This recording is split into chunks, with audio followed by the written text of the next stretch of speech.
क्रिस्त में मेरे प्यारे भाई और बहनों, आप सबको जय यीशु। आज का विषय है हम लोग कहां से आए हैं। ये बहुत ही गंभीर विषय है मेरे प्यारे भाई और बहनों, ये बहुत ही गंभीर विषय है कि हम लोग कहां से आए हैं। कभी कोई व्यक्ति ये सोचते नहीं है कि हम लोग कहां से आए हैं। इसके विषय में शायद ही कोई व्यक्ति सोचते होंगे कि हम लोग कहां से आए हैं, इस दुनिया में हम कहां से आए हैं। शायद ही कोई व्यक्ति सोचते होंगे। इस युग के विश्वासियों के पास समय ही नहीं है कि परमेश्वर के वचन को मनन चिंतन कर सके। इस युग के विश्वासियों के पास समय ही नहीं है कि परमेश्वर के वचन को मनन चिंतन कर सके और ये जान सके कि हम लोग कहां से आए हैं। इस विषय में हर एक विश्वासियों को जानना बहुत जरूरी है कि हम लोग कहां से आए हैं। आइए हम परमेश्वर के वचनों के द्वारा सीखेंगे कि हम लोग कहां से आए हैं।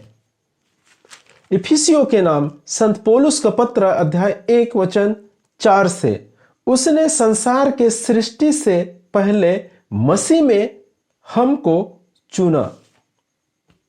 किसने हमें चुना?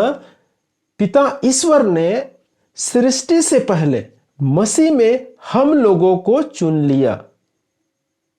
सृष्टि से पहले हम लोगों को पिता ईश्वर ने चुना। जब हम लोग सृष्टि बनने से पहले नियुक्त किए गए, चुनाव हो चुका है, हमें चुना है, तो हम लोग कहां थे? हम थे तभी हमारा चुनाव हो सकता है। हम थे ही नहीं तो चुनाव कैसे होगा? मेरे प्यारे भाई और बहनों, इस बातों को समझना बहुत जरूरी है कि हम लोग स्वर्ग राज में थे सृष्टि से पहले। इस पृथ्वी बनने से पहले हम लोग स्वर्ग राज में थे।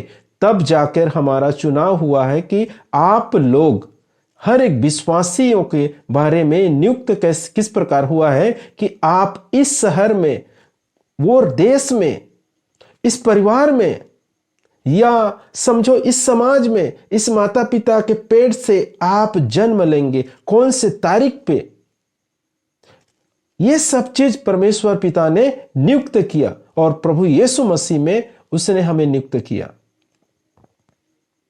पिता ईश्वर ने हमारा चुनाव किया, पिता ईश्वर ने हमारा नियुक्त किया कि हम किस जगह और किस समय, किस परिवार में, किस समाज में, कौन से माता पिता में हम जन्म लेंगे या बेटा या बेटी बनेंगे, उस समय हमारा नियुक्त किया गया है।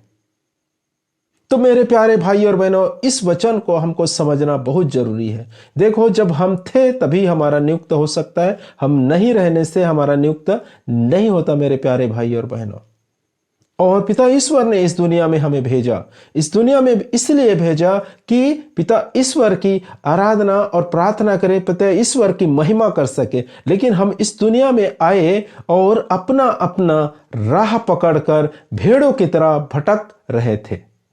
इस दुनिया में आकर अपना अपना राह पकड़कर भेड़ों की तरह भटक रहे थे और उस भेड़ों को पिता ईश्वर के इकलौते पुत्र ने इस धरती पर आया उसे ढूंढने के लिए। कौन से भेड़ों को? जो पिता ईश्वर के मार्ग से भटक चुके थे। वो है हम लोग, हम विश्वासी लोग, हम उसके भेड़ जो पिता ईश्वर के मार्ग से भटक चुके थे, उसे ढूंढने के लिए प्रभु यीशु मसीह इस दुनिया में आया। हम वचन में देखते हैं संत लूकास के सुसमाचार अध्याय 15 वचन 4 से, यदि तुम्हारे 100 भेड़ हो और उनमें एक भी भटक जाए तो तुम लोगों में कौन ऐसा होगा जो 99 भेड़ों को निर्जन प्रदेश में छोड़कर ना जाए और उसे उस भटकी हुई को तब तक ना खोजता रहे जब तक वह उसे ना पाए। तो मेरे प्यारे भाई और बहनों, वचन के द्वारा हमें बताता है कि प्रभु यीशु मसीह इस दुनिया में भटके हुए भेड़ों को ढूंढने के लिए आए हैं। अभी परमेश्वर का वचन यहां पर क्या सिखाता है? सबसे पहली बात, परमेश्वर के वचन कहता है कि जिस व्यक्ति के पास 100 भेड़ थे, वही व्यक्ति कह सकता है कि मेरा एक भेड़ खो चुका है, मेरे पास सिर्फ 99 रह गया है।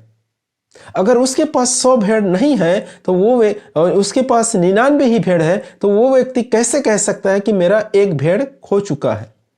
उसी प्रकार हम लोग जब प्रभु यीशु मसीह के पास थे और प्रभु यीशु मसीह ने इस दुनिया पर भेजा था, तभी प्रभु यीशु मसीह कह सकता है कि मेरा भेड़ खो चुका है, मैं उसे ढूंढने के लिए आया हूं।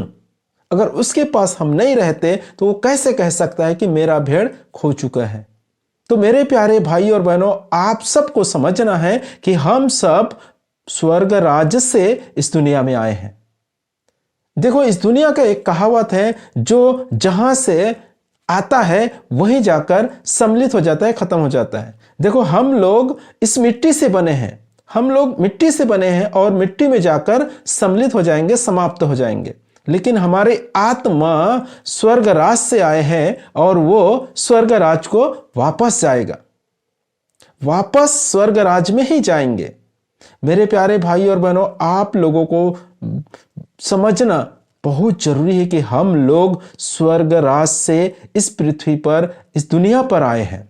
यहां हम परदेसी हैं, थोड़ा दिन के लिए हमें फिर से अपने देश जाना है, जो है स्वर्ग राज। सियो न देश हमारा है देश, रहते हैं हम परदेश, जाएंगे हम अपना देश। एक गाना भी है। तो परमेश्वर इन वचनों के द्वारा आपको और आपके परिवार को भरपूर मात्रा में आशीष प्रदान करे। आमीन।